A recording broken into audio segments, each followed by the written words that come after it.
মানুষ অন্য কোনো বস্তু বা ভাবের সাথে পরিচিত হোক না হোক, ভয় আর ভবিষ্যৎ এই দুই মানুষের মনে সর্বদা থাকে, যাদের অস্তিত্ব তার নিজের অস্তিত্বের উপর প্রভাব ফেলে। আশ্চর্য, তাই না? ভয় সেটা যা আপনি জানেন, যা অজানা, আর সেই কারণে আপনার ভয় হয় যে কে জানে কি হবে। ভবিষ্যৎ তাই যা এখনো ঘটেই। তাহলে যা ঘটেনি সেটা নিয়ে চিন্তা কেন? আপনার হাতে আছে বর্তমান। বর্তমানের কর্ম সত্য মন নিয়ে করুন, আর ভাবুন যে নিজের কর্ম আরো ভালোভাবে কি করে করা যেতে পারে। আর নিজের উপরে ভরসা রাখুন। যদি বর্তমানের কর্ম আপনি মন থেকে করেন, তাহলে ভয় নিজেই দূর হয়ে যাবে, আর ভবিষ্যতের ফল অবশ্যই মিষ্টি হবে। তাই ভয় আর ভবিষ্যৎকে নিয়ে চিন্তিত হবেন না, এই বর্তমানেই বাঁচুন। রাধা রাধা, কি অসাধারণ পুস্তক, তাই না? সুন্দর আবরণ, সজ্জিত পৃষ্ঠা,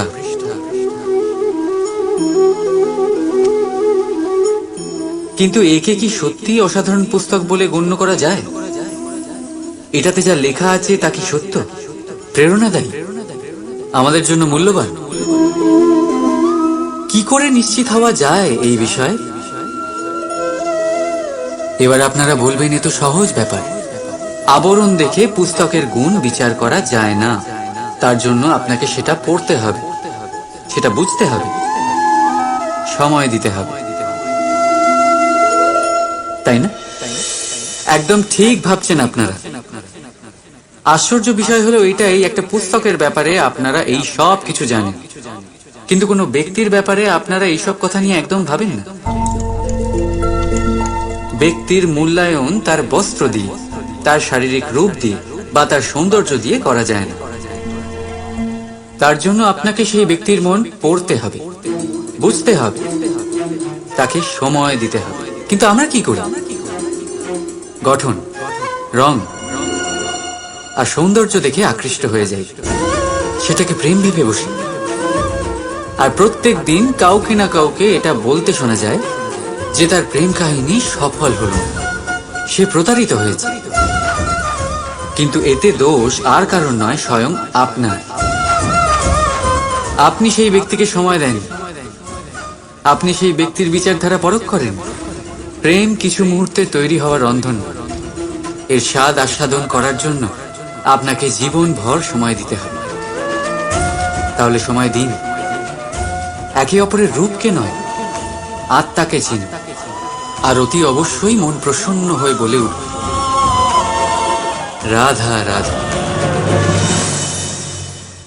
মানুষের ভাবনা সংসারে সবচেয়ে গভীর, বা বলতে পারেন সবচেয়ে কঠিন ভাব।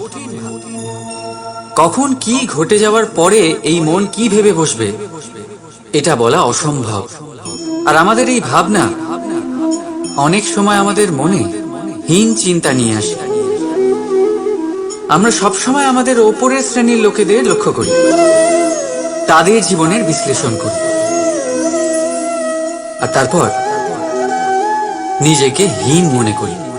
ও কত ধনশালী, ও কত বলশালী, আর আমি, আমার কাছে তো কিছুই নেই, আমি নিঃস্ব, আমি হীন, এই সংসারের জন্য আমি কিছুই নই।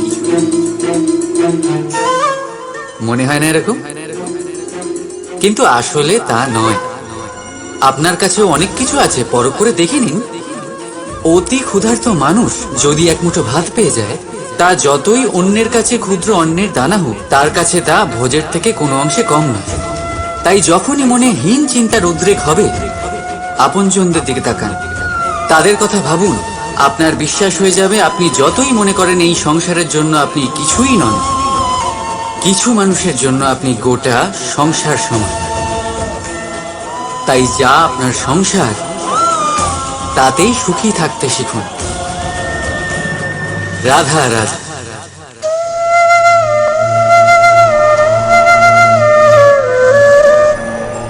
আশ্চর্য হচ্ছেন না আপনারা যে আমি কি করছি, কি লিখছি?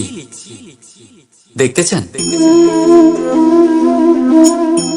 এবার আপনারা ভাবছেন আমি মাটিতে মাটি কেন লিখছি। এর পেছনে একটা বড় কারণ আছে, কিন্তু সেটা বিশ্লেষণ করার আগে আমাকে একটু জলের ওপর জল লিখতে দিন।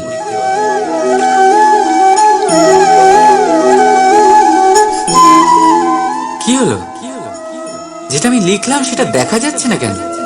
তাহলে এবার শুনুন আপনাদের প্রথম প্রশ্নের উত্তর। মাটিতে মাটি লেখা যতটা সরল, ঠিক ততটাই কঠিন জলের ওপর জল লেখা। সম্পর্কও ঠিক এমনই হয়।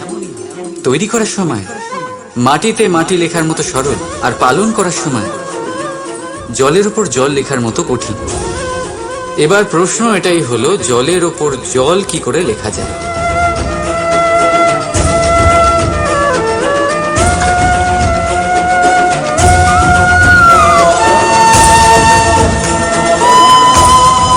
যেভাবে এই পাথরগুলো জলের মধ্যে ডুবে জলের গভীরে চলে গেল, ঠিক এইভাবে আমাদের সম্পর্ক পালন করতে হবে। এই পাথরের মতো নিষ্ঠা সহকারে গভীরে যেতে হবে। সম্পর্ক কখনোই ভাঙবে না। রাধা রাধা। গ্রন্থে লেখা আছে যে মানুষ যদি মৌন থাকতে শিখে যায়, তাহলে তার অধিকাংশ সমস্যারই সমাধান হয়ে যাবে। আর সত্যি তাই, মৌনতায় অনেক শক্তি আছে, অনেক ক্ষমতা আছে। কিন্তু সেই ক্ষমতা থেকে কি লাভ যদি তা সময় মতো কাজে না লাগে? সবসময় মৌন থাকাটা কি উচিত? না। ইতিহাস সাক্ষী, সংসারে বেশিরভাগ সমস্যা এই জন্যই হয়েছে কারণ সময় মতো মানুষ তার বিরোধিতা করতে পারে। মৌন ছিল। যদি মৌন থাকাটা অস্ত্র হয়, তাহলে সেটাকে ঠিক সময় ব্যবহার করাটাও জরুরি। যদি অকারণে মৌন থাকেন, তাহলে অন্যায়ের কাছে সেটা সম্মতি হয়ে দাঁড়াবে, আর ধীরে ধীরে সেটা আপনার স্বভাবে পরিণত হবে, আপনার অভ্যেস হয়ে দাঁড়াবে, আর তারপর আপনার ব্যক্তিত্ব একটা সামান্য প্রাণহীন পাথরে পরিণত হবে। প্রয়োজন পড়লে নিজের বাণীর সদ্ব্যবহার করতে শিখুন। বাণীকে কখন বশে রাখবেন আর কখন মৌন থাকা উচিত নয়, এর থেকেও বেশি গুরুত্বপূর্ণ এটা বিচার করা যে কখন মৌনতা ভাঙতে হবে। রাধা রাধা। আপনি শুধু আমাদের দূরে করেছেন বড় ভাই, কিন্তু দূরে রাখতে পারবেন না।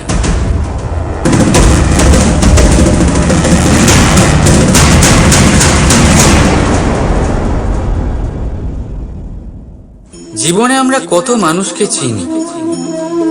আপনিও এমন অনেক মানুষকে চেনেন যারা নিজেদের অসফল মনে করে, নিরাশ হয়ে থাকে, যারা এটাই স্বীকার করে নিয়েছে যে এই জীবনে তাদের দ্বারা কোনো কর্মই হবে না, কোনো কাজে সফল হবে না, তারা কোনো কাজের যোগ্যতাই নেই তাদের। কিন্তু এমনটা একদমই নয়। এই পৃথিবীতে এমন কিছু নেই যার কোনো যোগ্যতাই নেই। এমন কোনো অক্ষর নেই যেটা কোনো মন্ত্রের অংশ নয়। এমন কোনো জড়িবুটি নেই যা ঔষধি নয়। এমন কোনো বিষ নেই যেটা সঠিক সময়ে অমৃত হয়ে যায়। আর সেই প্রকার কোনো ব্যক্তি অযোগ্য হতেই পারে। তাকে অযোগ্য করে তোলে তার চিন্তাধারা। এই জন্য আত্মবিশ্লেষণ করুন। নিজের আত্মাকে নিজেই চিনতে পারবেন। নিজের অন্তরাত্মাকে জাগ্রত করুন। আপনি দেখতে পাবেন এই পৃথিবীর ভিত তৈরি হয় আশা দিয়ে। সেই পৃথিবীতে নিরাশা, হতাশা আর হারের মতো শব্দগুলির কোনো অস্তিত্বই নেই। রাধা রাধা। यदा यदा हि धर्मस्य ग्लानिर्भवति भारत अभ्युत्थानं अधर्मस्य तदात्मानं सृजाम्यहम्। যখন যখন পৃথিবীতে পাপ বাড়ে, ধর্মের হানি হয়, তখন তখন আমি আসি। এটা তো আপনারা সবাই জানেন, কিন্তু এটা কখনো ভেবে দেখেছেন যে কেন আমি এই মর্তলোকের প্রাণী হিসেবেই অবতীর্ণ হই? কেন আমি মানুষ রূপে আপনাদের মাঝেই থাকি? আজ বলছি, সংসারে পাপ আর পুণ্য সমতা বজায় রাখে, কিন্তু যখন পাপ তার সীমা পার করে যায়, আমাকে আসতেই হয়। কারণ এই যে আপনারা আমাকে বিস্তৃত হন। আশ্চর্য হবেন না, আমি আপনাদের মধ্যেই থাকি, শুধু আপনারা নিজেদের অন্তরে থাকা পরমাত্মাকে বিস্তৃত হন। এই জন্য আমাকে আসতে হয় আপনাদের এটা বলতে, সমস্ত শক্তি আপনাদের মধ্যেই আছে। কিন্তু আপনারা কি করেন? আমাকে সম্মান করেন, আমাকে পুজো করেন, আর শক্তি প্রার্থনা করেন, বিভিন্ন রকমের চাহিদা আমার সম্মুখে রাখেন। আমার আপনার শ্রদ্ধায় কোনো আপত্তি নেই। আমার আপত্তি আছে সেই ভাবনায় যা আপনাকে দুর্বল করে দেয়। পরমাত্মার উপর শ্রদ্ধা রাখুন, কিন্তু নিজের আত্মার উপরও বিশ্বাস রাখুন। কারণ এই সংসারে এমন কিচ্ছু নেই যা আপনারা করতে পারবেন না। প্রতি নরের মধ্যে নারায়ণ বিরাজ করেন, আর প্রতি নারীর মধ্যে লক্ষ্মী। তাহলে চিনুন নিজের অন্তরের নারায়ণকে, আর বদলে দিন সময়ের চক্রবর্তী। আমি খুশি হব জেনে আমার অবতীর্ণ হওয়ার বাস্তবিক প্রয়োজন আপনারা বুঝতে পেরেছেন। এখন শঙ্কা ত্যাগ করে শঙ্কর হয়ে যান, না হলে পাথরের মতো বেঁচে থাকতে হবে। রাধা রাধা। কখনো আপনারা ভেবেছেন এই সংসারে আমরা কার সাথে সবচেয়ে বেশি জড়িত? আপনারা কেউ বলবেন মাতা পিতা, কেউ বলবেন মিত্র, কেউ বলবেন স্ত্রী, আর কেউ বলবেন সন্তান। কিন্তু না, যদি এই সংসারে কারোর সাথে আমরা জড়িত থাকি, তাহলে তা সময়। সময়ই আমাদের অতীত, সময়ই আমাদের বর্তমান, আর সময়ই আমাদের ভবিষ্যৎ। আর আমরা কি করি? সব থেকে বেশি জড়িত সময়কে, সবচেয়ে বহুমূল্য সম্পত্তিকে আমরা নষ্ট করে দিই। কেউ ভবিষ্যতের জন্য উজ্জ্বল স্বপ্ন বনি, কেউ অতীতকে দোষারোপ করে। কিন্তু একটু ভেবে দেখুন, আপনার অতীতকে আপনি ভাবনা চিন্তা করে বদলে দিতে পারবেন না।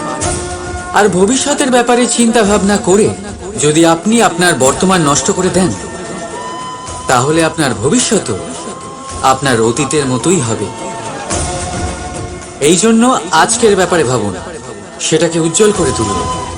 আপনার অতীত আর আপনার ভবিষ্যৎ নিজেই উজ্জ্বল হয়ে যাবে। রাধা রাধা। অনেক সময়ই আপনার বয়োজ্যেষ্ঠরা বলেছেন যে এই সংসার দুঃখে ভরা, আর ঈশ্বর ভক্তি সেই দুঃখকে দূর করার পথ। কিন্তু ভেবে দেখুন, যদি এই সংসার দুঃখের সাগর হতো, নিয়তি কি আপনাকে এখানে জন্মগ্রহণ করাতো? ঈশ্বর কি এখানে অবতার রূপে আসছেন? যখন সমস্যাকে আমরা বশে আনতে পারি না, তখন আমরা দোষারোপ করি এই সংসারকে, এখানকার মানুষকে। ভাবি ভালো হতো এখানে জন্মগ্রহণ না করে। একজন চাষি এক অনুর্বর জমিতে চাষ করেন, আর নিজের পরিশ্রম দিয়ে সেই জমিকে করে তোলেন সুজলা সুফলা। একজন দর্জি, যার কাছে একটা সামান্য কাপড় আসে, নিজের পরিশ্রম দিয়ে সেটাকে একটা সুন্দর পোশাকে পরিণত করেন। আপনিও পরিশ্রম করুন। এটা গুরুত্বপূর্ণ নয় আপনি সংসারের কোন স্তরে এসেছেন, এটা গুরুত্বপূর্ণ নয় আপনি এখানে কি করে এসেছেন। যদি গুরুত্বপূর্ণ কিছু থাকে, তা হলো সংসার ছেড়ে যাওয়ার সময় আপনি এই সংসারকে কিরকম রেখে গেলেন। তাহলে এই ভেবে বাঁচুন যে কারোর জন্য যা নরক, তাকে তার কাছে স্বর্গ করে তুলতে পারলে আপনার জীবন আর আপনার সংসার দুই ধন্য হয়ে যাবে। রাধা রাধা। আমাদের সবার কখনো না কখনো তো ক্রোধের উদ্রেক হয়, আর তা তো হবেই। আমরা মানুষ, এই ভাবের সাথে আমরা জড়িত। কিন্তু এই ক্রোধ কেন হয় ভেবেছেন কখনো আপনারা? এই ক্রোধ তখনই হয় যখন কোনো কিছু আমাদের মনোপুত হয় না। যেমন কেউ আমাদের কথা না শুনলে, বা যদি আমাদের পরাজিত হতে হয়। কিন্তু এই সব পরিস্থিতির ভিত্তি একটাই, যে কোনো কোনো সময় কোনো কোনো জায়গায় আমরা দুর্বল। ক্রোধ জন্ম নেয় আমাদের দুর্বলতা থেকে, আর তারপর সেটা আমাদের সব থেকে বড় দুর্বলতা হয়ে দাঁড়ায়। আর যদি ক্রোধকে বশ না করা যায়, তাহলে ভ্রম জন্ম নেয়। আর যদি এই ভ্রমকে বশে না আনা যায়, তাহলে বিবেক চঞ্চল হয়ে ওঠে। আর এই চাঞ্চল্যকে বশ না করতে পারলে ব্যক্তির তর্ক শক্তি নষ্ট হয়ে যায়, ভাবনা চিন্তা করার ক্ষমতা শূন্য হয়ে যায়, আর তখন সেই ব্যক্তির পতন ঘটে। তাই জন্য নিজের ক্রোধকে বশে রাখুন আর নিজের মনকে শান্ত হতে বলুন। রাধা রাধা। আমরা নিজেদের সম্পর্কের সাথে বাঁচি, উৎসব পালন করি, খেলা করি, আহার করি, আনন্দ করি।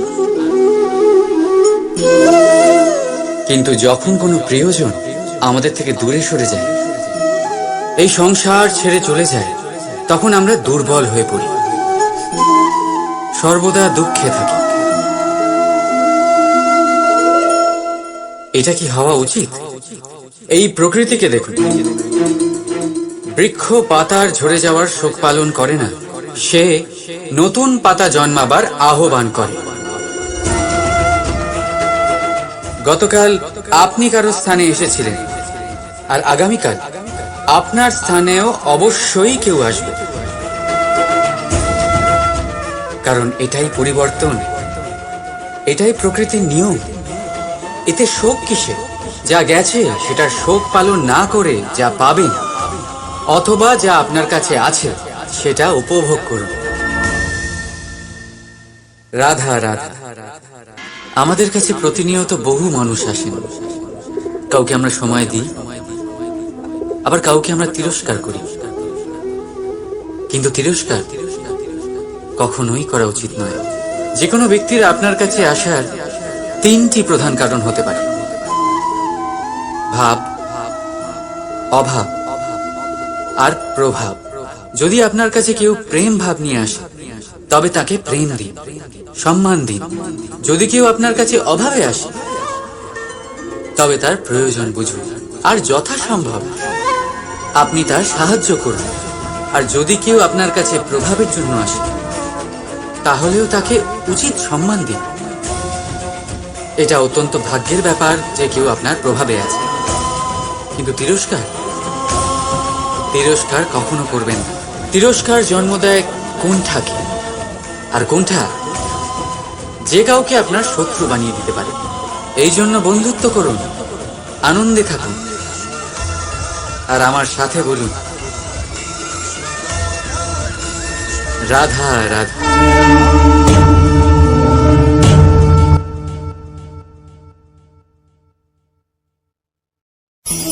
কি অমূল্য, কি সুন্দর এই রত্ন। এবার ভেবে দেখুন, যদি আমি এই রত্নকে ব্যবহার করি আখরোট ভাঙার জন্য, তাহলে কি হবে? বা ভেবে দেখুন, এই রত্ন নিয়ে আমি যদি বন্ধুদের সাথে খেলা করতে শুরু করে দিই, তাহলে কি হবে? আপনি তো হাসবেন আমার ওপর। আপনি বলবেন, এত অমূল্য একটা রত্ন, এর দ্বারা কত দুঃখ দূর করা সম্ভব। এই মূল্যবান রত্নের আমি অপব্যবহার করছি। একদম ঠিক বলেছেন, আমি মেনে নিচ্ছি। মূল্যবান বস্তুর অপব্যবহার করা অনুচিত। কিন্তু আপনিও তো তাই করছেন, তাই না? ভেবে দেখুন, মানুষ এই সংসারের সর্বশ্রেষ্ঠ প্রাণী, আর মানুষের এই শরীর সব থেকে মূল্যবান রত্ন। এবার এর সাথে আপনি কি করছেন? অপব্যবহার করছেন না, নিজের স্বাস্থ্যের যত্ন নিচ্ছেন না, আপনি অনুচিত পথে চলছেন, শুধুমাত্র ধন অর্জন করার জন্য পাপ কাজ করছেন। কি না করছেন? এটা অপব্যবহার নয়?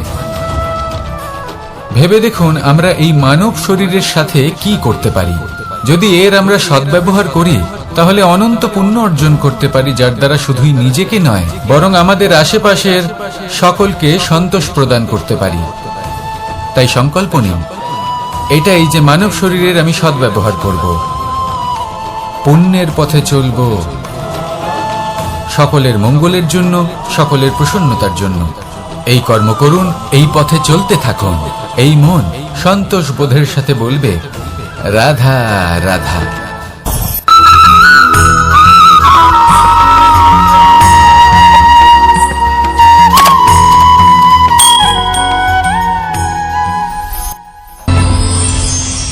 কখনো কোনো প্রজাপতিকে উড়তে দেখেছেন?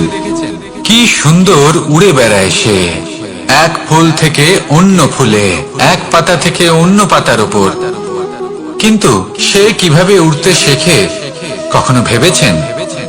জন্ম থেকেই কিন্তু প্রজাপতির ডানা থাকে না, ও কিন্তু ছোট্ট একটা ডিমের আকারে জন্ম লাভ করে। তারপর সেই ডিমটি ভেঙে একটি কীট বাইরে আসে। আস্তে আস্তে সে বড় হয়, ওর শক্তি বৃদ্ধি পায়। তারপর সে সেই কীট দশা ত্যাগ করে নিজের ডানাগুলি মেলে। এই প্রক্রিয়া তার কাছে সরল নয়, অত্যন্ত যন্ত্রণাদায়ক প্রক্রিয়া, কিন্তু সে সেই যন্ত্রণা মেনে নেয়। আর তারপর আস্তে আস্তে সে উড়তে শেখে। শুধুমাত্র আকাশে উড়ে বেড়ায় তা নয়, আমাদের মনের মাঝে উড়ে বেড়ায়। এবার এই ডিম থেকে প্রজাপতি হয়ে ওঠার যে যাত্রা, এটা যতটা কঠিন, ততটাই কঠিন হয় এই সংসারে শ্রেষ্ঠ কর্ম করা, ততটাই কঠিন হয় এই সংসারে মহান হয়ে ওঠা। সেই জন্য প্রয়োজনীয় প্রচেষ্টা এবং সময়। নিরন্তর প্রচেষ্টা করতে থাকুন, পর্যাপ্ত সময় নিন, এবং আপনি নিজেকে এই আকাশে উড়ন্ত অবস্থায় পাবেন। আসুন আমার সাথে ভালোবেসে বলুন, রাধা রাধা। পায়েস হলো আমার বিশেষ প্রিয়। এর মধুর স্বাদ মনকে প্রফুল্ল করে তোলে। ছোটবেলায় মা আমার জন্য পায়েস বানাতেন এবং আমাকে বলতেন যে গরম থাকতে থাকতে খেয়ে নে কানাই, ঠান্ডা হয়ে গেলে ভালো লাগবে না। কিন্তু আমিও দুষ্টু ছিলাম, ঠান্ডা হওয়া পর্যন্ত অপেক্ষা করতাম, আর ঠান্ডা হয়ে যাওয়ার পরে মার কাছে যেতাম আর ওনাকে বলতাম যে মা, পায়েস তো ঠান্ডা হয়ে গেছে, এটা গরম করে দিন।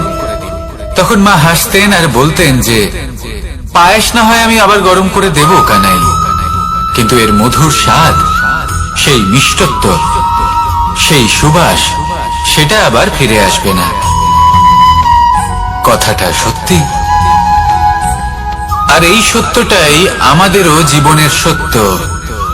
আমাদের জীবনের মধুর সম্পর্কগুলি, এতে যখন কটুভাব প্রবেশ করে তখন সেই মিষ্টত্ব ফিরিয়ে আনা প্রায় অসম্ভব ব্যাপার হয়ে যায়। আপনি চেষ্টা করে সেই সম্পর্ক ঠিক করতেই পারবেন, তার জন্য অগাধ পরিশ্রম করতে হবে, কিন্তু আবার সেই মিষ্টত্ব কখনো ফিরে আসবে না। সেই জন্য আপনার জীবনের যে মধুর সম্পর্ক আছে, যতটা সম্ভব চেষ্টা করুন তাতে মিষ্টত্ব বজায় রাখতে। কটুভাব আসতে দেবেন না। আসুন আর আমার সাথে মধুর স্বরে বলুন, রাধা রাধা। শব্দ, শব্দ আসলে কি? শুধুই কয়েকটি অক্ষরের সমষ্টি, নাকি আমাদের বাণী? এই শব্দ এমন এক শক্তি যা কাউকেই নিজের বশবর্তী করে ফেলতে পারে। শব্দ এমন এক অস্ত্র যা কাউকে ক্ষত বিক্ষত করে দিতে পারে। এই শব্দ হলো একটি নাদ স্বরূপ যা কোনো ঘুমন্ত ব্যক্তিকেও জাগিয়ে তুলতে পারে এবং নিজের লক্ষ্যের দিকে অগ্রসর করতে পারে। শব্দে এত শক্তি আছে যে কারোর মনে এতটা আঘাত দিতে পারে যে সে হয়তো জীবনে আর কখনো এগোতেই পারল না। তাহলে এই শব্দের প্রয়োগ খুব ভেবেচিন্তে করবেন। এবং এই শব্দের মতোই হলো নীরবতা। অনেক সময় এই নীরবতা আমাদের সহায়ক হয়ে ওঠে, অনেক সময় এটা আমাদের অনুশোচনাকে অনেক বেশি বাড়িয়ে তুলতে পারে। ভীষ্ম পিতামহ, অঙ্গরাজ কর্ণ, যখন দ্রৌপদীর বস্ত্রহরণ হচ্ছিল তখন এনারা নীরব ছিলেন। দুর্যোধনের বিরোধিতা করেননি, ওকে বাধা দেননি। আর তারপর কি হলো সেটা আপনারা সকলে জানেন। দেখতে গেলে নীরবতা চুপ করে থাকা, কিন্তু যদি কোনো দুষ্টের সামনে চুপ করে থাকেন, যদি তার বিরোধিতা না করতে পারেন, তাহলে এই নীরবতাই অনেক বড় পাপের আকার ধারণ করে। মনে রাখবেন আর আমার সাথে ভালোবেসে বলবেন, রাধা রাধা। আভূষণ, কার না ভালো লাগে এই আভূষণ? আমরা পরিশ্রম করি, ধন অর্জন করি, আর আভূষণ কিনে থাকি, কখনো নিজের জন্য, কখনো বা তাদের জন্য যাকে আমরা ভালোবাসি, বা তাদের জন্য যাকে আমরা সম্মান করি। হয়তো সেই জন্যই সীতা চূড়ামণি ধারণ করেছিলেন এবং আমি সামন্তক মণি। কিন্তু এটাই কি সেই প্রকৃত আভূষণ যা আপনার মূল্য বৃদ্ধি করে? না। শ্রীরামের আভূষণ হলো ওনার নম্র ভদ্র ব্যবহার। মাতা সীতার আভূষণ হলো ওনার সততা, ওনার নিষ্ঠা, ওনার ত্যাগ। অর্জুনের আভূষণ ছিল ওনার একাগ্রতা। রাধার আভূষণ ওনার প্রেম।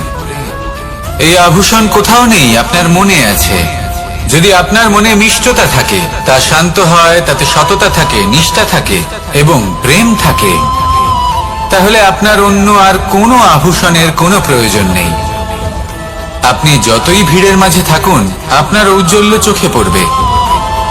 আসুন আর আমার সাথে ভালোবেসে বলুন, রাধা রাধা। এই সংসারের সব থেকে বড় সত্যি হলো জন্ম এবং মৃত্যু, কিন্তু আরো বড় একটা সত্য আছে, মিত্র এবং শত্রু, যা আমাদের সকলের জীবনে থাকে। মিত্র সে যে আমাদের সঙ্গ দেয় এবং সংসারের সব থেকে উঁচু শিখরে আমাদের নিয়ে যায়, এবং শত্রু সে যে যে কোনো মুহূর্তে যে কোনো শিখর থেকে আমাদের নিচে ফেলে দিতে পারে। এবার বিচিত্র ব্যাপার হলো এটাই যে আমরা নিজেরাই এদের সাথে নিয়ে চলি, নিজেরাই এদের পালন করি। তা কি করে?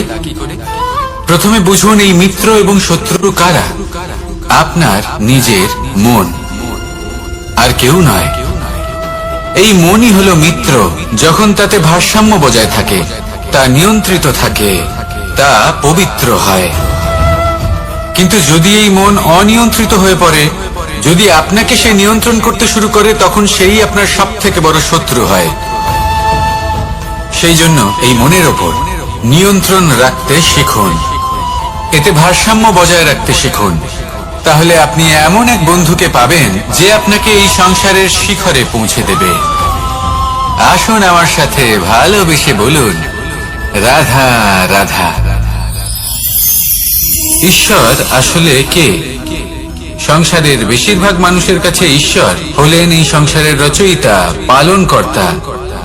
কারোর কাছে উনি জ্ঞাতা, কারোর কাছে উনি হলেন আস্থার প্রতীক, আবার কারোর জন্য শুধুমাত্র অন্ধ বিশ্বাস। কিন্তু এই ঈশ্বর কি কোনো শরীর, নাকি একটা বোধ, নাকি শুধুই শ্রদ্ধা?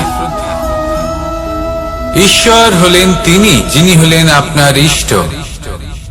সেই জন্যই তো গুরু, মাতা, পিতা এনাদেরও ঈশ্বরই বলা হয়েছে। যাদেরকে আমরা ঈশ্বর বলে মনে করি, যারা আমাদের ইষ্ট, তারা আমাদের একটি পথ দেখান, একটি দিকে চালিত করেন। সেই পথে চলে আপনি শুভ কর্ম করতে পারেন। আর যখন কোনো ব্যক্তি তার ঈশ্বরের আদেশ পালন করেন, তখন সে নিজে থেকেই শুভ পথে অগ্রসর হয়ে যান। বেশ কয়েকজন মানুষ ঈশ্বরের উপর আস্থা রাখেন এবং ভাবেন যে অনুচিত কোনো কাজ করা উচিত নয়, ঈশ্বর দেখছেন। ওনারা ভয় পান যে কোনো অনুচিত কর্ম করলে কে জানে তার পরিণাম কি হবে।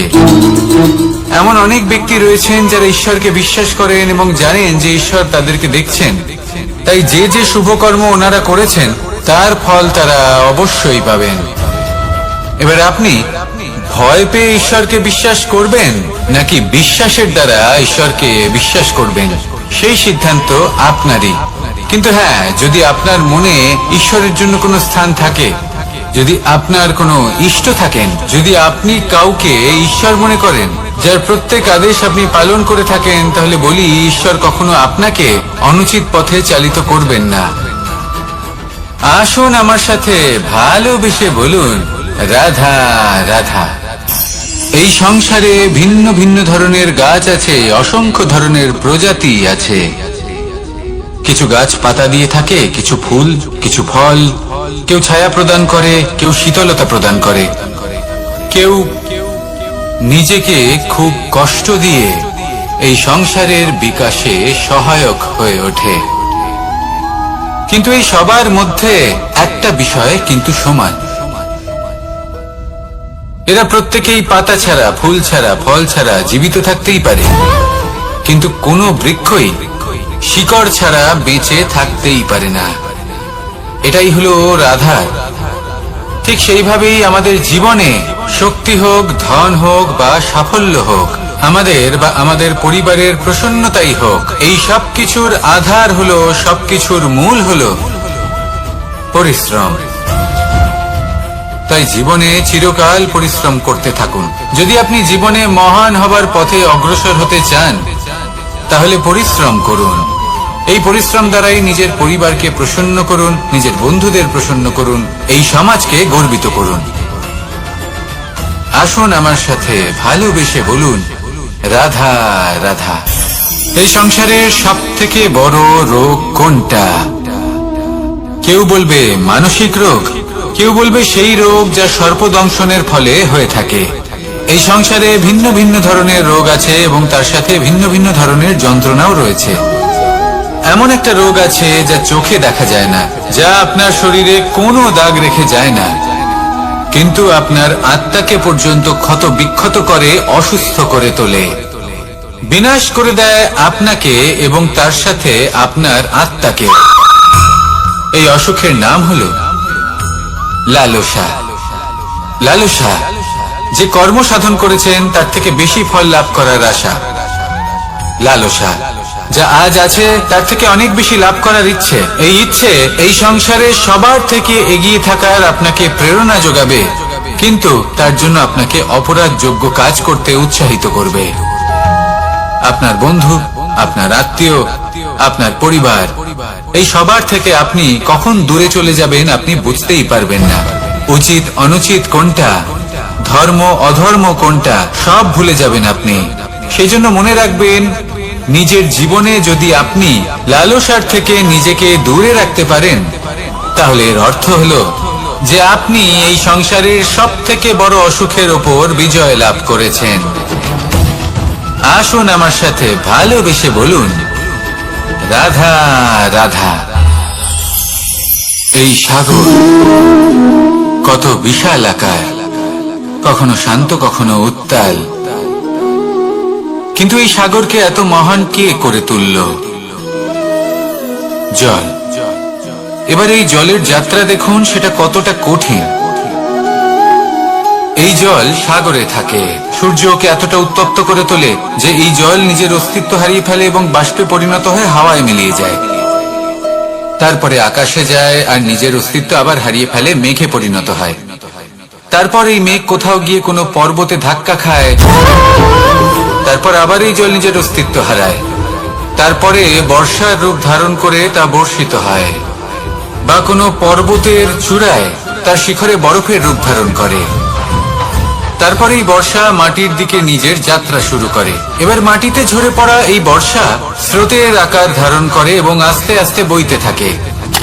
এই নদীর আকার ধারণ করে এবং নদী রূপে বইতে বইতে পাথরে ধাক্কা খায় বা কোনো পর্বতে ধাক্কা খায়, আর তারপর এই নদী এসে সাগরে সমাহিত হয়ে যায়। নদীর এই জল আবারও নিজের অস্তিত্ব হারিয়ে ফেলে, কিন্তু এইবার সেই জল নিজেই সাগরে পরিণত হয়। এটা আমাদের সকলের জন্য একটা শিক্ষা যে এই সংসারে জীবন এবং সময়ের হলো এক অনন্ত যাত্রা। এই সংসারে যা কিছু আছে তার সূত্রপাত কোথাও একটা হবেই। সেই জন্য মৃত্যু এবং সমাপ্তির চিন্তা ত্যাগ করে দিন, আর যে সূত্রপাত আপনি লাভ করছেন তার আনন্দ উপভোগ করুন। ভেবে দেখুন আপনি কিভাবে শ্রেষ্ঠ কর্ম করতে পারেন যাতে এই সংসার এবং এই সমাজ, এই দুইয়ের মঙ্গল সম্ভব। আসুন আমার সাথে ভালোবেসে বলুন, রাধা রাধা। মাকড়সার জাল দেখতে পাচ্ছেন? মাকড়সারা ভীষণ পরিশ্রম করে এটা তৈরি করে, নিজের শরীরের রস দিয়ে এই জাল বোনে। আপনি কি এটার উদ্দেশ্য জানেন? আসলে মাকড়সা এই জালে ছোট কীটপতঙ্গ ধরে তাদেরকে খাদ্যরূপে গ্রহণ করে। কিন্তু আপনি কি এই কথা জানেন যে একদিন মাকড়সা নিজেই নিজের জালে জড়িয়ে মৃত্যুবরণ করে থাকে? বলুন কি করেন আপনি এই জাল দেখতে পেলে? দেখতে পেলেই মুছে ফেলেন এর অস্তিত্ব, তাই না? তেমনি অন্যদিকে পাখির বাসা, পাখিরাও ভীষণ পরিশ্রম করে এটা তৈরি করে। কিন্তু যদি পাখি একদিন এটা ছেড়ে চলে যায়, তাহলেও লোকে এটা নষ্ট করে দেয় না। কারণটা কি? এর কারণ হলো এর নির্মাণ জীবন সঞ্চারের জন্য করা হয়েছিল, নষ্ট করার জন্য নয়। তাই মনে রাখবেন, জীবনে আপনার পরিশ্রম যতই বেশি হোক না কেন, যদি আপনার লক্ষ্য শুভ না হয়, তাহলে আপনারও বিনাশ নিশ্চিত। তাই সৃজন করতেই থাকুন আর মুগ্ধ হয়ে বলুন, রাধা রাধা।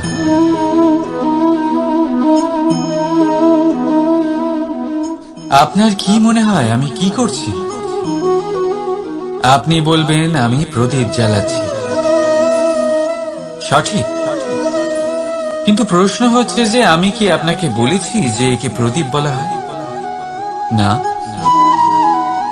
এই প্রদীপ কি নিজেই নিজের পরিচয় আপনাকে দিয়েছে? না। তাহলে আপনি কি করে জানলেন যে একে প্রদীপ বলা হয়?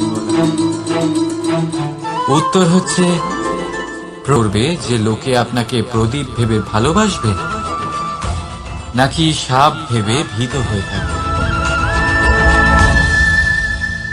রাধা রাধা। সময় কত বিচিত্র হয়।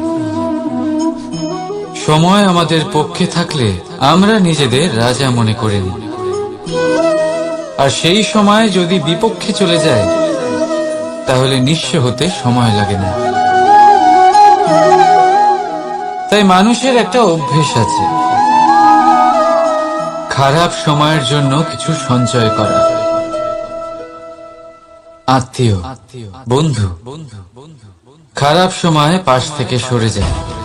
যশ, মান প্রতিকূল সময় চিরস্থায়ী হয় না। তাই মানুষ মনে করে অর্থ সঞ্চয় করাই শ্রেয়।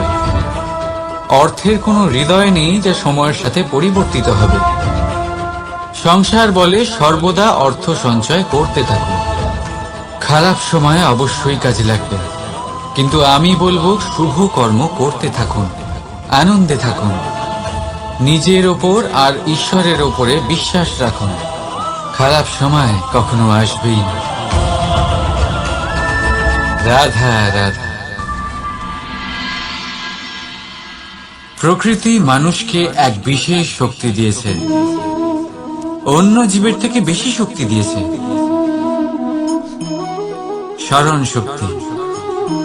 এই শক্তি মানুষকে অন্য জীবের থেকে ভিন্ন করে, ইতিহাস রচনা করার প্রেরণা দেয়, জ্ঞানকে বংশানুক্রমে এগিয়েও নিয়ে যায়। আর যারা ভুলে যান, অধিকাংশ সময় তারা উপহাস আর দয়ার পাত্র হয়ে যান। কিন্তু এটাই কি প্রকৃত রূপে সত্য? না।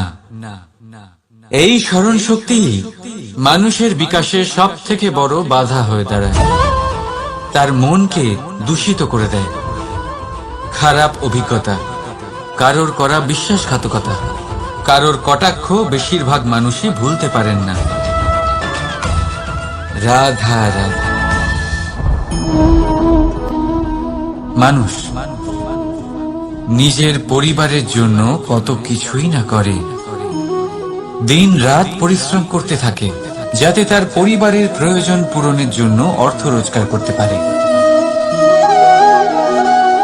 কিন্তু শুধু অর্থ রোজগার করাটাই কি যথেষ্ট? আপনি বলবেন হ্যাঁ, নিশ্চয়ই। অর্থ দিয়ে সব কিছু পাওয়া যায়, বিদ্যা পাওয়া যায়, বাড়ি পাওয়া যায়, ওষুধ পাওয়া যায়, আর কত কিছুই না পাওয়া যায়। এই সব একটা পর্যায় পর্যন্ত সঠিক, কিন্তু একটু মন দিয়ে ভেবে দেখুন, যখন কোনো শিশু অসুস্থ হয়ে পড়ে তখন সে ওই তিক্ত ওষুধ কেন খেয়ে নেয়? এই জন্য কারণ ওর পিতা সেই ওষুধ অর্থ দিয়ে কিনেছে? না, বরং এই জন্য কারণ তার পিতা যে তার সামনে দাঁড়িয়ে, তার উপরে তার বিশ্বাস আছে। বিশ্বাস আছে যে উনি তার কিচ্ছু হতে দেবেন না। এই বিশ্বাস, এই সংস্কার, এই শিক্ষা কখনো অর্থ দিয়ে পাওয়া যায় না। এটা পাওয়া যায় সেই সময় থেকে যা মাতা পিতা তাদের সন্তানের সাথে কাটিয়েছেন। তাই জীবনে অর্থ অবশ্যই উপার্জন করুন, কিন্তু নিজের পরিবারকেও সময় দিন, আনন্দ পাবে। রাধা রাধা। বিরোধিতা এমন এক শব্দ যা শুনে আমরা সবাই ভয় পেতে থাকি। যদি কেউ আমাদের বিরোধিতা করে তা আমাদের সহ্য হয় না। আমরাও কারোর বিরোধিতা করে কোনো শত্রুতা করতে চাই না। এই ধরনের ভাবনা আমাদের মনে আসতেই থাকে। কিন্তু বিরোধিতা এই শব্দ আপনার শান্তির জন্য, আপনার সুখের জন্য কতটা গুরুত্বপূর্ণ তা আপনারা জানেন না। তাই যদি কাল এসে কেউ আপনার বিরোধিতা করে, তখন সবার আগে নিজেকে যাচাই করুন। আপনি কি ভুল করেছেন? আপনার দোষ কি? নিজের মধ্যে কি ত্রুটি আছে সেটা বোঝার চেষ্টা করুন। নিজেকে সংশোধন করার চেষ্টা করুন, তারপর দেখুন বিরোধিতার এই আগুন আপনাকে স্বর্ণ থেকে কুন্দন বানিয়ে তুলবে। বলা হয় এই সংসারে খারাপ বেড়েই চলেছে, কিন্তু তার কারণ এ নয় যে খারাপ মানুষ বেড়ে চলেছে। তার কারণ হলো যে ভালো মানুষ, যাদের ভালো চিন্তা, ভালো বিচারধারা আছে, তারা খারাপের বিরোধিতা করতে পারে না। যদি আপনার সম্মুখে কোনো খারাপ কর্ম হয়, তাহলে তার বিরোধিতা করতে সংকোচ করবেন না, কারণ বিরোধিতার এই আগুন মন্দকে পিছুপা হতে অবশ্যই বাধ্য করে। রাধা রাধা। জীবনে আপনি এরকম মানুষও দেখবেন যারা এটা বলে, ভাবে, নিজেকেও বলে যে উনি সেই এমন ব্যক্তি যার মতো আমি হতে চাই।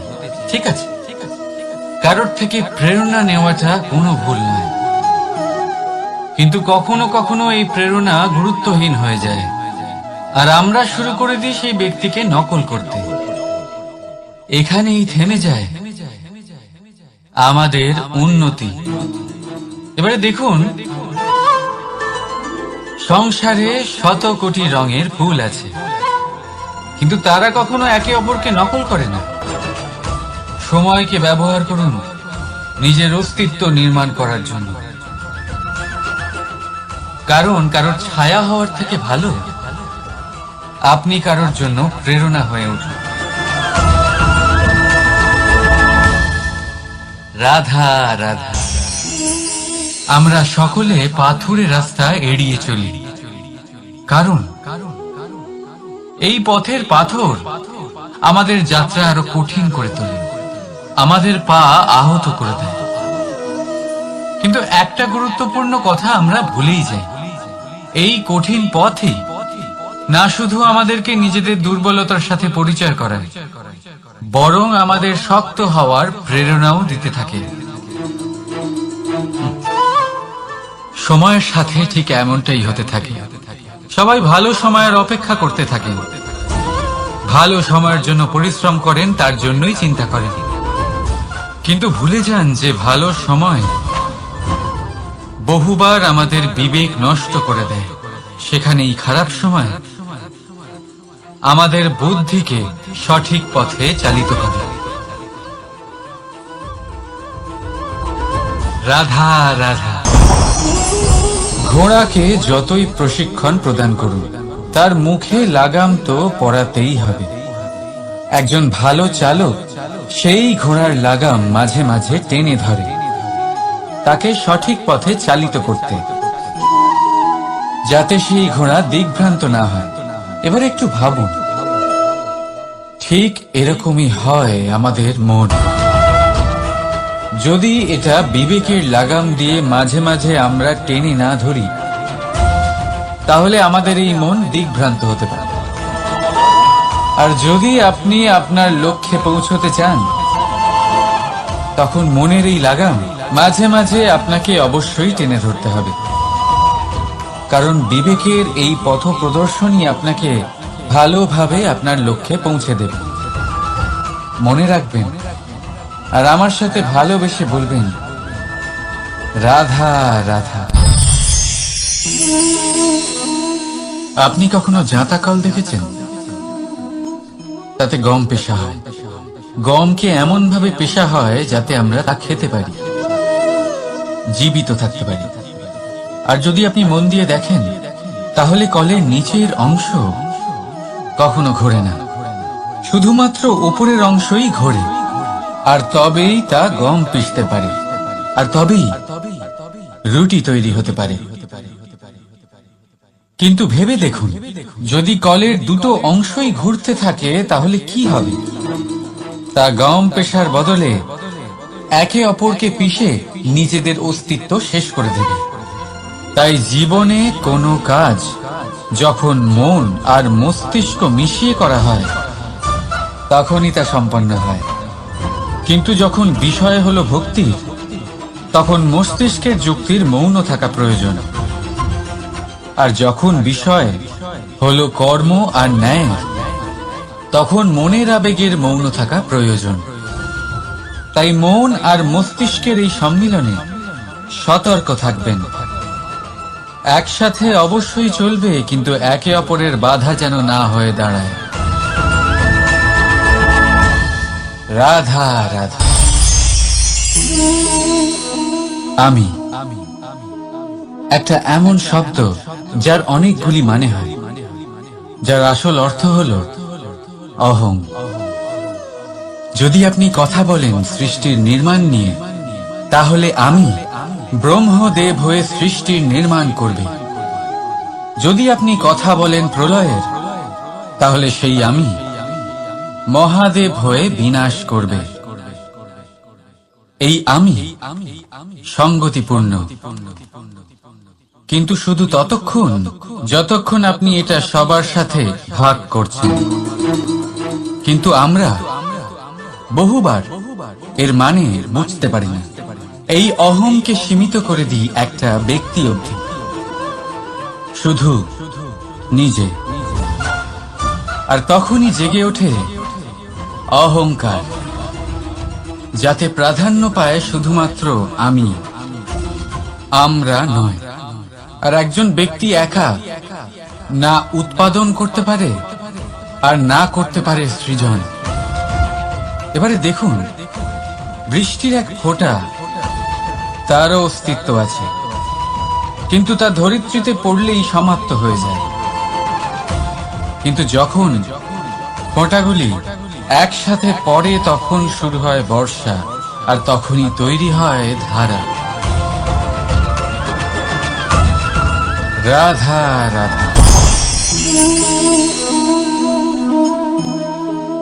বলুন, কি দেখতে পাচ্ছেন আপনি? আমার হাতের এই সাদা বস্ত্র, নাকি এতে লেগে থাকা এই কালো দাগ? এবারে সত্যি কথা বলতে কি, আপনার নজর সবার আগে এই কালো দাগের উপরে গেছে। ঠিক আছে, এমনই তো হয়।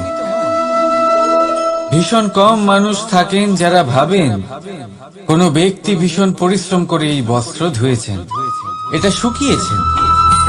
বেশিরভাগ মানুষের নজর যায় এই দাগের উপরে, ভাবেন যে এটা কি করে লাগলো। কিছুটা এরকমই হয় আমাদের ব্যক্তিত্বের সাথে। আমাদের শুভ কর্মের উপরে আমাদের একটা খারাপ কর্ম ভারী মনে হয়। এবারে ভাবুন, যদি আমি চন্দ্রের কথা বলি, তাহলে তার শীতল আলো দেখার পূর্বে তার কলঙ্ক লক্ষ্য করেন, সেই চাঁদে লেগে থাকা কালো দাগ দেখে নেন। সেই জন্যই বিশেষ করে যারা শুধুমাত্র শুভ চিন্তা করেন আর উপকারী কর্ম যারা করেন, তাদের আমি বলবো সাবধানে থাকবেন। কারণ আপনার একটা খারাপ কর্ম চিরকালের জন্য উদাহরণ হয়ে দাঁড়াবে। রাধা রাধা। সাফল্য। যদি আপনাকে জীবনে সাফল্য পেতে হয়, তাহলে আপনি একাধিক মানুষ পাবেন যারা একাধিক উপায় বলবে আপনাকে সাফল্য পাওয়ার। দীর্ঘ সময় ধরে পরিশ্রম, চেষ্টা, নির্ধারণ, নিষ্ঠা, এই বিষয়ে ভাষণ দিতে থাকবেন। একাধিক রকমের উদাহরণ আপনার সামনে তুলে ধরবেন। কিন্তু আমার এটা মনে হয়, আমরা কেন সেই বিষয়ে কথা বলি না যা মানুষকে অসফল করে তোলে। শুধু দুটো ব্যাপার অসফল হওয়া নিশ্চিত করে। শুধু দুই ধরনের মানুষ বেশিরভাগ অসফল হয়। প্রথম তারা যারা ভাবে অনেক কিছু কিন্তু কিছুই করে না, আর দ্বিতীয় তারা যারা অনেক কিছু করতে থাকে কিন্তু ভাবনা চিন্তা না করে। ভাবনা আর কর্ম, এদের মাঝে সামঞ্জস্য রাখা খুব জরুরি। যদি এটা থাকে তাহলে জীবনে কখনো অসফল হবেন না। রাধা রাধা। আপনি অনেককে এই কথা নিশ্চয়ই বলতে শুনেছেন, এই ব্যক্তির দৃষ্টিতে দম্ভ আছে, এই ব্যক্তির চোখের ওপর অহংকারের পর্দা পড়ে আছে, ইত্যাদি ইত্যাদি। চলুন আমি আপনাকে একটা প্রশ্ন করছি, আপনি দেখেন কি দিয়ে? দৃষ্টি দিয়ে নাকি দৃষ্টিভঙ্গির সাহায্যে? ভাবুন ভাবুন ভাবুন ভাবুন। চিন্তায় পড়ে গেলেন নিশ্চয় পরিচয়ের সাথে সাক্ষাৎ করেন। উদাহরণ হিসেবে চন্দ্র। চন্দ্র আমরা সবাই দেখেছি।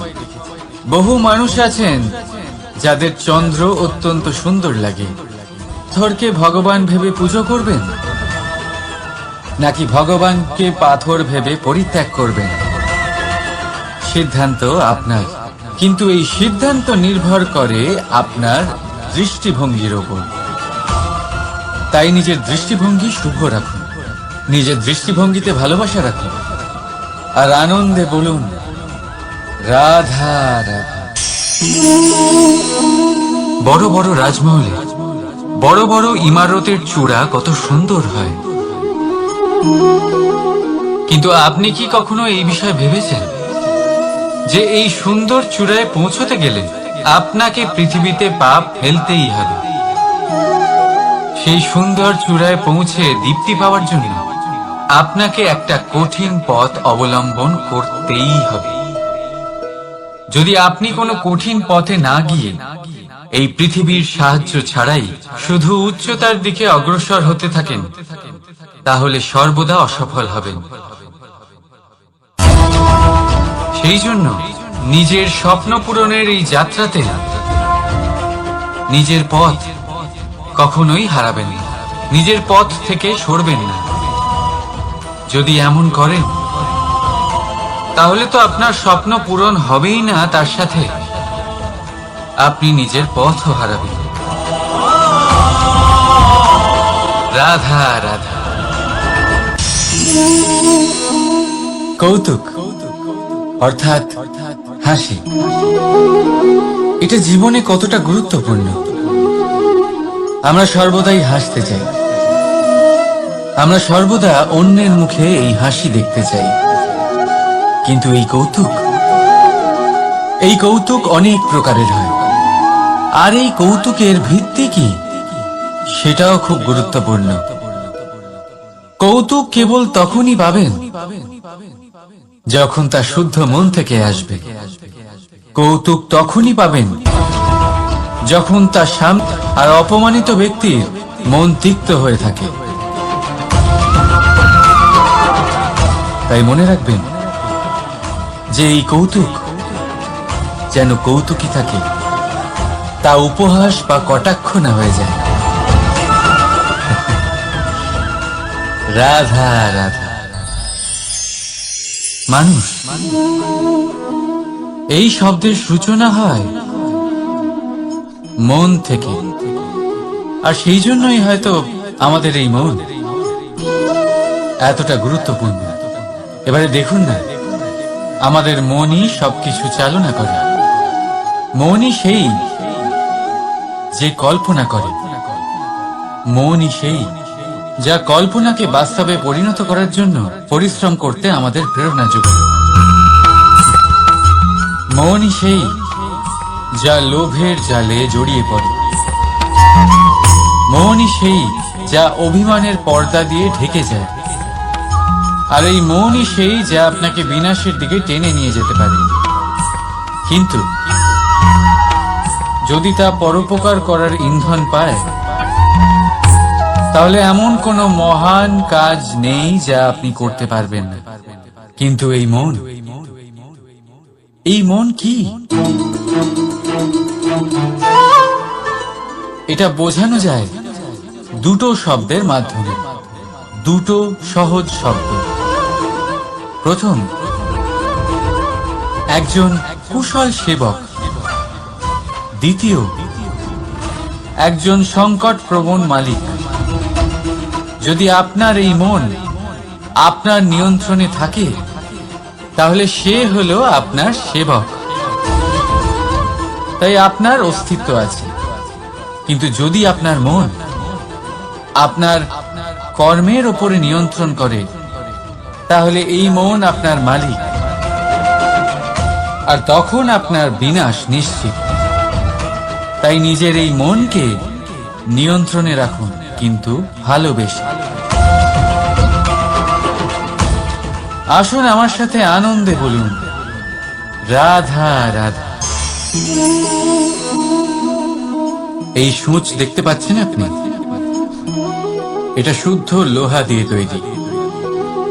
বস্ত্র সেলাই করার কাজে লাগে, অস্ত্রোপচারে কাজে লাগে। কিন্তু আপনি কি কখনো ভেবে দেখেছেন এই সূঁচ কিভাবে তৈরি হয়? লোহার এক বড় অংশকে পিটিয়ে পিটিয়ে টেনে টেনে তাকে পাতলা বানানো হয়। এরপরেই আমরা পেয়ে থাকি সূঁচ। ভাবুন, যদি লোহার টুকরোতে অনর্গল প্রহার করার ফলে একটা লোহার টুকরো সূঁচে পরিণত হয়, তাহলে আমাদের জীবনে অনর্গল চেষ্টা করার ফলে জীবনের সমস্ত অংশকে আমরা কত প্রভাবশালী কাজে পরিণত করতে পারি। শুধু প্রয়োজন দৃঢ় নিশ্চয়তা। তাহলে আসুন আমার সাথে ভালোবেসে বলুন, রাধা রাধা। বিশ্বাস, জীবনে বিশ্বাস কতটা গুরুত্বপূর্ণ। একজন স্ত্রী তার স্বামীর হাত ধরে যে কোনো জায়গায় যেতে পারেন। এর কারণ হলো বিশ্বাস। তার নিজের স্বামীর ওপরে বিশ্বাস আছে। যখন একজন মা তার ছোট বাচ্চাকে কোলে তুলে হাওয়ায় ওঠায়, তখন সেই বাচ্চা ভয়ভীত হয়ে যায় না। তার কারণ হলো বিশ্বাস। তার বিশ্বাস আছে যে তার মা তার কিচ্ছু হতে দেবে না। এক বৈদ্যের দেওয়া ঔষধ সন্তান কিছু না বুঝে শুনেই খেয়ে ফেলে। সেই বৈদ্যের জ্ঞানের বিষয়ে তার কোনো ধারণাই থাকে না। শুধু নিজের পিতার উপরে বিশ্বাস আছে যে তার পিতা তাকে খারাপ কিছুই দেবে না। যখন এই সংসারের প্রতিটা বন্ধন বিশ্বাসের উপরে দাঁড়িয়ে আছে, তাহলে কেন এই বিশ্বাসকে আমরা জীবনে আনতে পারি না? আপনি নিজেই দেখুন, এই বিশ্বাস নিজের জীবনে এনে দেখুন, সবকিছু আরো সুন্দর হয়ে যাবে। তাই ভালোবেসে বলুন, রাধা রাধা।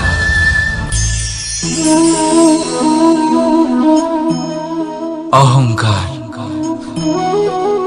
এই শব্দটা সবাই শুনেছেন। বহু মানুষকে আপনি এটা বলতে শুনেছেন যে ওই ব্যক্তির অহংকার আছে, ওই মানুষটির ক্ষমতার অহংকার আছে, ওই ব্যক্তির নিজের রূপ নিয়ে অহংকার আছে, ওই ব্যক্তির নিজের অর্থের অহংকার আছে, ইত্যাদি ইত্যাদি। কিন্তু এই অহংকার, এর অস্তিত্ব হয় কি করে? এবারে একবার এই হাতটা দেখুন। যদি এই হাতের 5 আঙ্গুল উঠে দাঁড়ায়, আশীর্বাদ। আর যদি এই হাতের 5টা আঙ্গুল একসাথে মুঠো হয়ে যায়, শক্তি। সংকটের বিরুদ্ধে ঢাল। কিন্তু এই একটা আঙ্গুল সংকটের কারণ হয়ে দাঁড়াতে পারে। এই একটা আঙ্গুল শত্রুকে আহ্বান জানায়। এবার অহংকার বলে এই শব্দটাই দেখে নিন। আমাদের থেকে আলাদা হয়ে গেলে হয় অহং। অহং অর্থাৎ ব্যক্তির মনে হয় যে সে আপনদের থেকে, নিজের বন্ধুদের এবং সঙ্গীদের থেকে, নিজের পরিবারের থেকে অনেক উপরে, অনেক শ্রেষ্ঠতর সে।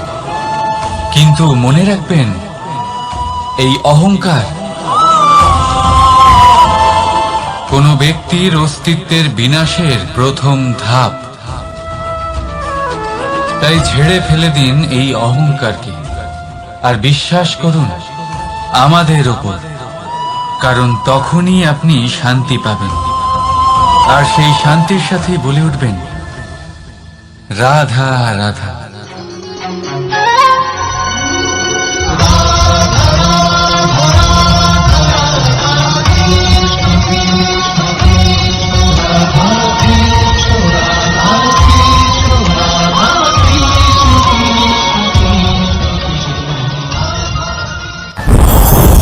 ওমা, এ কি?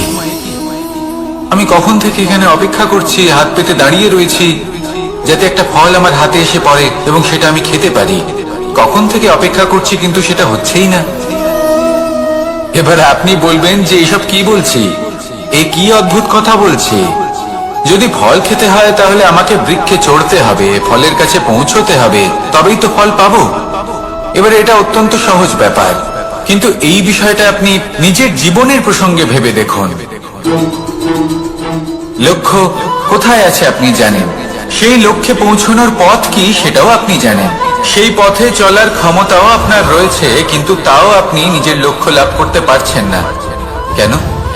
কারণ আপনি অপেক্ষা করছেন যে লক্ষ্য আপনার সামনে চলে আসবে, কিন্তু তা হয় না। লক্ষ্য সে যাই হোক না কেন, ধন হোক, প্রেম হোক, কোনো সম্মান হোক বা মোক্ষ হোক, যদি আপনি তার দিকে অগ্রসর না হন তাহলে ফল প্রাপ্তি অসম্ভব ব্যাপার, তা কোনোদিনই হবে না। সেই জন্য আপনার চোখের সামনে আপনি যদি নিজের লক্ষ্যকে দেখতে পান তাহলে উঠুন এবং সেই দিকে অগ্রসর হতে শুরু করুন। নিজের অন্তরের সকল অশুভ গুণ দূর করুন, অলসতা ত্যাগ করুন, অজ্ঞানতা ত্যাগ করে দিন এবং চলতে থাকুন। অবশ্যই মনোবাঞ্ছিত ফল লাভ করতে পারবেন। মনে রাখবেন, চলতে থাকলে তবেই লক্ষ্য প্রাপ্তি হবে।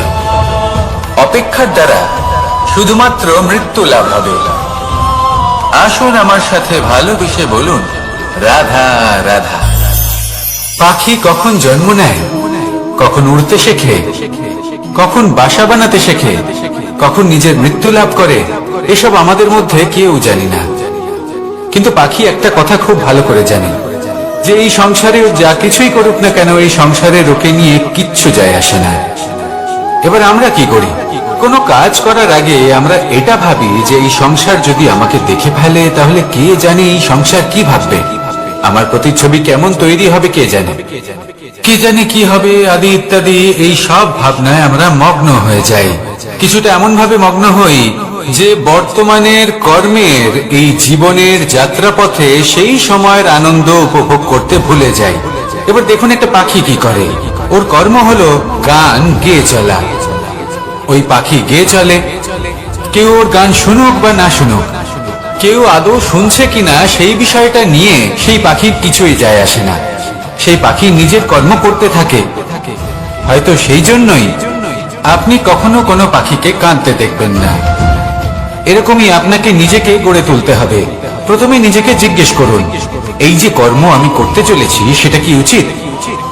যদি আপনার মনে হয় সেটা উচিত তাহলে সেটা প্রমাণ করুন। এটা ভাববেন না যে এই সংসার কি ভাববে। আসুন আর আমার সাথে ভালোবেসে বলুন, রাধা।